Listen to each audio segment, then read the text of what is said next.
পায়। আর খিদে জ্বালায় সেই লেজ কাটা শিয়ালটা গডজিলার গুহার কাছে যায়।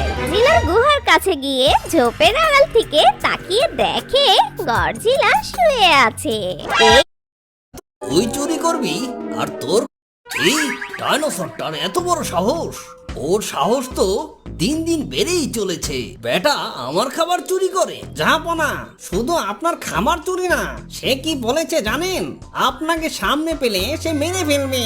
কি আমাকে মারা এত সহজ? আমি তো ওকে এক্ষুনি মেরে ফেলবো। এই শুনে গডজিলাটা অনেক রেগে যায়। রেগে মেগে গডজিলা চলে যায় ডাইনোসরের গুহার কাছে। গডজিলাটা ডাইনোসরের গুহার কাছে গিয়ে কোনো কথা না বলে ডাইনোসরের উপরে হামলা করলো। আর দুজনের মধ্যে শুরু হয়ে যায় মহাযুদ্ধ। ডাইনোসর আর গডজিলার যুদ্ধ দেখে শিয়ালটা লাফালাফি শুরু করলো আর বলে, কি মজা, কি মজা! আমার বুদ্ধিতে দুজন পেল সাজা। হে হে হে, কি মজা, কি মজা!